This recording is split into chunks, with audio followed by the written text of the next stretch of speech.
And this is Fosung Elizabeth Cookie, CEO and Mistress Secretary of Goddesses Incorporated, and the ultimate anime mascot covering all things from the Bisoujo Senshi universe, women of fighting video games, and of course, like I always say, women from Japanese animation.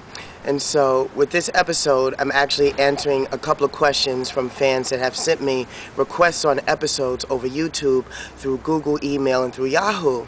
And so this brings me to my next episode, which is the future of handheld gaming. Now before I begin, I wanted to start talking about when I first started in the world of handheld gaming, which is within the video game universe but something totally separate. I think most of us all started out with Game Boy back in the early 90s. It was square, it was fat, it was black and white, and it took 4 AA batteries. And it was the ultimate handheld system at the time because Nintendo had third-party support from almost every single video gaming company that was programming for the Sega Genesis, the regular Nintendo, the Super Nintendo, the Atari, and so on and so forth. So who did not have a Game Boy that took 4 batteries? And then that was also the time, from where I come from in New York, where most people were too afraid to take out their Game Boys on the actual subway train or at school because people knew you had a Game Boy that was grounds to get jumped, beat up, and then your Game Boy stolen from you. As technology continued to progress from the Game Boy, then we had the Game Boy Pocket, which took 2 AAA batteries, but it was still black and white, you know. Then the Game Boy came in various colored forms, still black and white. Fat took 4 AA batteries, and it came in red and yellow and green and black, and of course classic gray. And then as the Game Boy progressed and started to get more and more advanced, we had the Game Boy Color with a little Technicolor palette. It wasn't even digital color. But when I think about it, I really remember those times.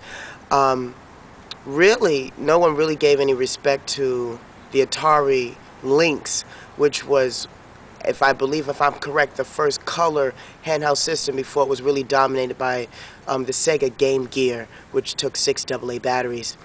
I had a Game Gear as well.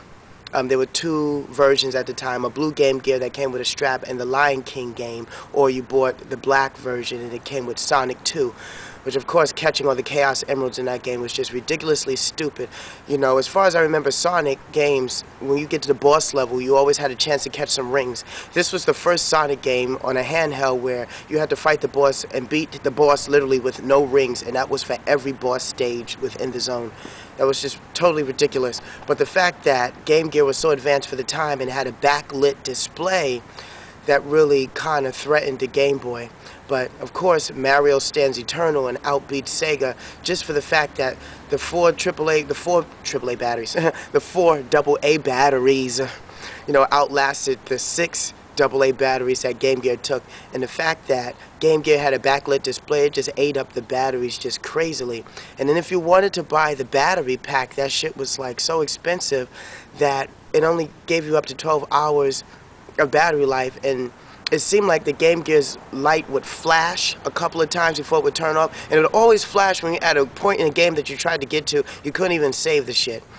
You know, Sega really tried to salvage that by creating the Nomad, which allowed you to play actually Genesis games on the go. Once again, the Game Boy still would outbeat that too, just for the fact of third-party support and the fact that it was portable and people loved it more, and they just had a very great following.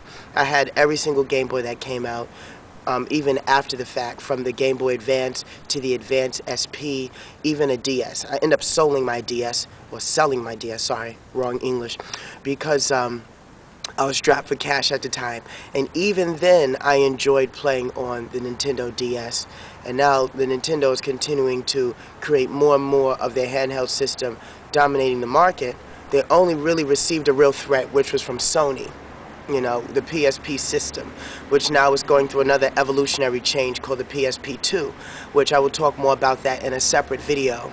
So answering the question of a particular somebody, you know, who you are online, the future of handheld gaming, you know, it's hard to say because, you know, everybody loves little devices and gadgets and gizmos and gadgets to take on the go. But with the netbook, and this is how I have to say it, with the netbook on the rise, imagine having a small netbook you know, with 500 gigabytes of space, over, you know, 8 gigabytes of RAM, you know, and everything is memory card slots. You can always get an extra USB, CD, DVD burner device and have, you know, the best running emulators on a netbook with a screen like this size, and you can type out everything and put in a little controller. You know, with that being said, for someone such as myself, the handheld game market is not really going to affect me, because as I want to go on a go, more people's going to want to do more stuff with their device.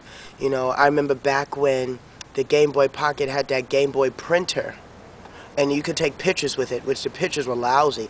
That was like, what, one megapixel?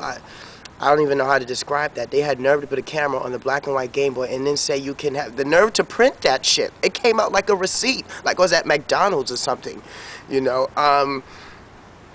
For me, and maybe for a lot of people in the gamers world, we would only buy a new handheld device or buy a new technological handheld device, you know, as a collective item or as something to say, look at me, I got it, you know. But really, honestly, I'm waiting for the netbooks to become touchscreen, which will be a while from now. And I'm waiting for the netbooks to have 500 gigabytes of space, because with all the emulators that I have, no loading, you know, and I can have everything in the palm of my hand on a computer-based system with all my music, with all my anime, with everything there, and then I can speak on Skype, and then I have 5-slot memory card reader. I won't, for me and for my purposes, I really wouldn't need that. And so really the handheld market is going to most likely be geared towards the younger crowd, the children and the kids who are interested in, oh, look what's the next video game device that's coming out, and ooh, it's better than the PSP. So that's how I feel, that's how I think things are gearing out. But as you become more and more technologically savvy, you realize you want to do more with your device than just play a video game. And that's how the PSP was trying to gear going into that direction. Say cookie!